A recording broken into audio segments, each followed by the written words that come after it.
जय श्री राधे कृष्ण। हमारे प्यारे भाइयों बहनों माताओं व बंधुओं, जीवन सूत्र चैनल पे आपका स्वागत है। आज आपके सामने लेकर आए हैं शनि देव की कथा व्रत विधि। यह पूजा और व्रत शनिदेव को प्रसन्न करने हेतु होता है। काला तिल, तेल, काला वस्त्र, काली उड़द शनि देव को अत्यंत प्रिय है। इनसे ही पूजा होती है। शनि देव का स्तोत्र पाठ करें। शनि स्तोत्र शनिवार का व्रत यूं तो आप वर्ष के किसी भी शनिवार के दिन शुरू कर सकते हैं, परंतु श्रावण मास में शनिवार का व्रत प्रारंभ करना अति मंगलकारी है। इस व्रत का पालन करने वाले को शनिवार के दिन प्रातः ब्रह्मा मुहूर्त में स्नान करके शनिदेव की प्रतिमा की विधि सहित पूजन करनी चाहिए। शनि भक्तों को शनिवार के दिन शनि मंदिर में जाकर शनि देव को नीले लाजवंती का फूल, तिल, तेल, गुड़ अर्पण करना चाहिए। शनि देव के नाम से दीपोत्सर्ग करना चाहिए। शनिवार के दिन शनिदेव की पूजा के पश्चात उनसे अपने अपराधों एवं जाने अनजाने जो भी आपसे पाप कर्म हुआ हो उसके लिए क्षमा याचना करनी चाहिए। शनि महाराज की पूजा के पश्चात राहु और केतु की पूजा भी करनी चाहिए। इस दिन शनि भक्तों को पीपल में जल देना चाहिए और पीपल में सूत्र बांधकर 7 बार परिक्रमा करनी चाहिए। शनिवार के दिन भक्तों को शनि महाराज के नाम से व्रत रखना चाहिए। शनिवार व्रत महत्व। मान्यताओं के अनुसार जो भक्त शनिवार का व्रत रखते हैं उन्हें शनि ग्रह के दोष से मुक्ति मिलती है। शनिवार का व्रत रखने से जीवन में आने वाले प्रकोप से बचा जा सकता है। ऐसा कहा जाता है कि 7.5 और ढैया से मुक्ति पाने के लिए भी शनिवार का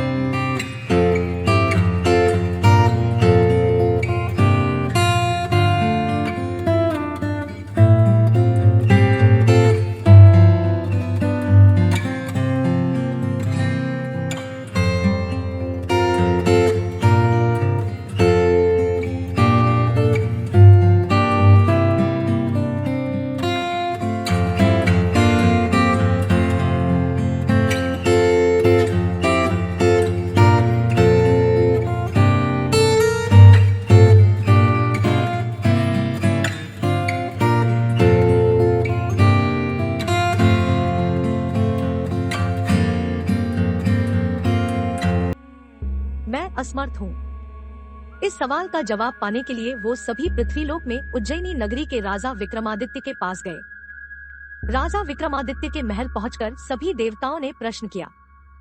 इस पर राजा विक्रमादित्य भी असमंजस में पड़ गए।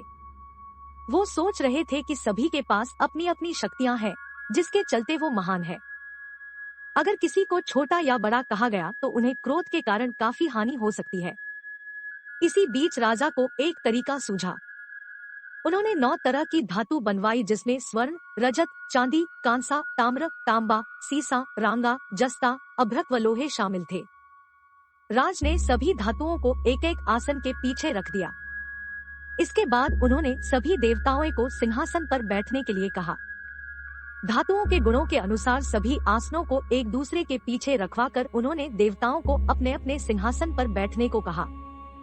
जब सभी देवताओं ने अपना अपना आसन ग्रहण कर लिया तब राजा विक्रमादित्य ने कहा, इस बात का निर्णय हो चुका है।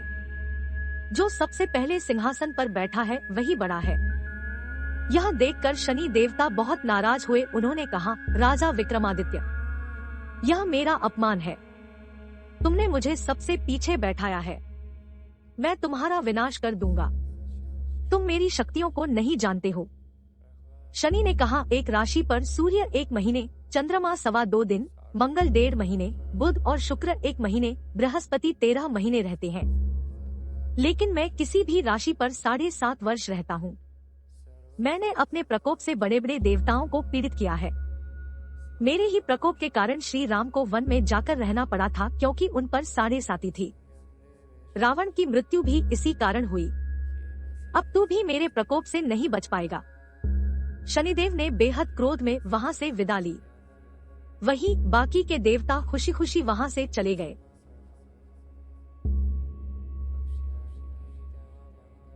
इसके बाद सब कुछ सामान्य ही चलता रहा।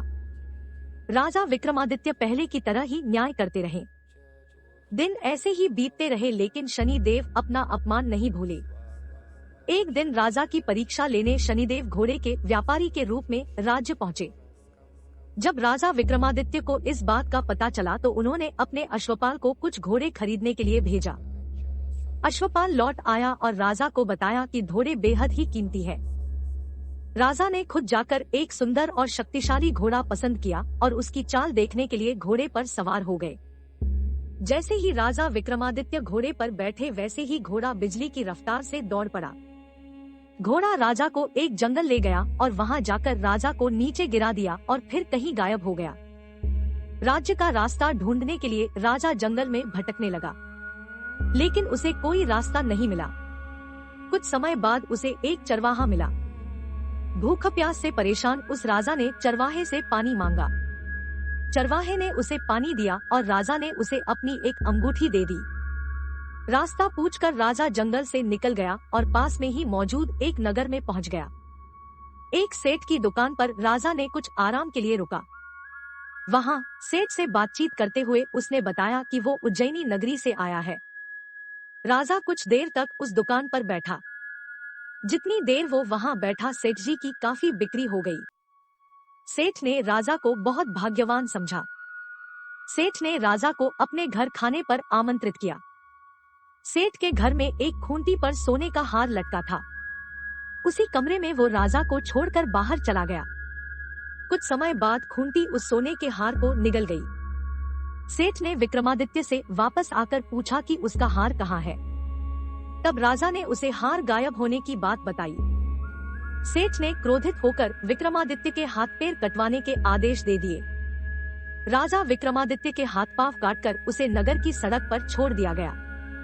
फिर कुछ समय बाद विक्रमादित्य को एक तेली अपने साथ ले गया। तेली ने उसे अपने कोल्हू पर बैठा दिया। वह पूरा दिन बैलों को आवाज देकर हाँकता था। विक्रमादित्य का जीवन इसी तरह यापन होता रहा। उस पर शनि की 7.5 थी, जिसके खत्म होने पर वर्षा ऋतु शुरू हुई। एक दिन राजा मेघ मल्हार गा रहा था। उसी समय उस नगर के राजा की बेटी राजकुमारी मोहिनी ने उसकी आवाज सुनी। उसे आवाज बेहद पसंद आई। मोहिनी ने अपनी दासी को भेजकर गाने वाले को बुलाने को कहा। जब दासी लौटी तो उसने अपंग राजा के बारे में मोहिनी को सब बताया, लेकिन राजकुमारी उसके मेघ मल्हार पर मोहित हो चुकी थी। अपंग होने के बाद भी वह राजा से विवाह करने के लिए मान गई। जब मोहिनी के माता पिता को इसका पता चला तो वो हैरान रह गए। रानी ने अपनी बेटी को समझाते हुए कहा कि तेरे भाग्य में किसी राजा की रानी का सुख है, तू इस अपंग से क्यों विवाह करना चाहती है। लेकिन समझाने के बावजूद भी राजकुमारी अड़ी रही। जिद को पूरा कराने के लिए राजकुमारी ने भोजन छोड़ दिया। अपनी बेटी की खुशी के लिए राजा रानी अपंग विक्रमादित्य से मोहिनी का विवाह करने के लिए तैयार हो गए। दोनों का विवाह हुआ और वो तेली के घर रहने लगे। उसी दिन विक्रमादित्य के सपने में शनिदेव आए। उन्होंने कहा कि देखा तूने मेरा प्रकोप। राजा ने शनिदेव से उसे क्षमा करने को कहा। उन्होंने कहा कि जितना दुहक आपने मुझे दिया है उतना किसी और को मत देना। इस पर शनिदेव ने कहा, राजा, मैं तुम्हारी प्रार्थना स्वीकार करता हूँ। जो कोई व्यक्ति मुझे पूजेगा, व्रत करेगा और मेरी कथा सुनेगा, उस पर मेरी कृपा दृष्टि बनी रहेगी। सुबह जब राजा विक्रमादित्य की नींद खुली तो उसने देखा कि उसके हाथ पांव वापस आ गए हैं। उन्होंने मन ही मन में शनिदेव को नमन किया। राजकुमारी भी विक्रमादित्य के हाथ पैर देखकर हैरान रह गई। तब राजा ने शनिदेव के प्रकोप की कथा सुनाई। जब सेठ को यह बात पता चली तो वो तेली के घर पहुंचा। उसने राजा विक्रमादित्य से उनके पैरों में गिरकर माफी मांगी। राजा ने सेठ को माफ कर दिया। सेठ ने राजा से उसके घर जाकर भोजन करने के लिए कहा। भोजन करते हुए अचानक से ही खूंटी ने हार उगल दिया। सेठ जी ने अपनी बेटी का विवाह भी राजा के साथ कर दिया। उन्होंने उसे स्वर्णाभूषण, धन आदि देकर राजा के साथ विदा कर दिया। राजा विक्रमादित्य अपनी दोनों पत्नियों यानी राजकुमारी मोहिनी और सेठ की बेटी के साथ अपने राज्य उज्जैनी पहुँचे। सभी ने उनका स्वागत किया। इसके बाद राजा विक्रमादित्य ने पूरे राज्य में घोषणा करते हुए कहा कि आज से शनिदेव सब देवों में सर्वश्रेष्ठ माने जाएंगे। साथ ही शनिदेव का व्रत करें और व्रत कथा जरूर सुने। यह देखकर शनिदेव बहुत खुश हुए। व्रत करने और व्रत कथा सुनने से शनिदेव की कृपा रहने लगी और लोग आनंद पूर्वक रहने लगा। बोलो शनिदेव महाराज की जय। शनिवार व्रत पूजा आरती। जय जय श्री शनिदेव भक्तन हितकारी। सूर्यपुत्र प्रभु छाया महतारी। जय जय श्री शनिदेव। श्याम अंग वक्र दृष्टि चतुर्भुजाधारी। नीलांबर धार नाथ गज की असवारी। जय जय श्री शनिदेव। त्रित मुकुट शीश राजित दिपत है लिलारी। मुक्तन की माला गले शोभित बलिहारी। जय जय श्री शनिदेव। मोदक मिष्ठान पान चढ़त है सुपारी। लोहा तिल तेल उड़द महिषी अति प्यारी। जय जय श्री शनिदेव। देव दनुज ऋषि मुनि सुमिरत नर नारी। विश्वनाथ धरत ध्यान शरण है तुम्हारी। जय जय श्री शनि देव भक्तन हितकारी। बंधुओं, आपको हमारी सुनी अनसुनी कहानियाँ एवं कथाएं पसंद आए तो अपने मित्रों के साथ शेयर करें, लाइक, कमेंट और साथ ही सब्सक्राइब करें और साथ में दिए गए बेल बटन को दबाएं ताकि हमारे चैनल पर आने वाली वीडियो की नोटिफिकेशन आप तक पहुंच सके। जय श्री राधे कृष्ण।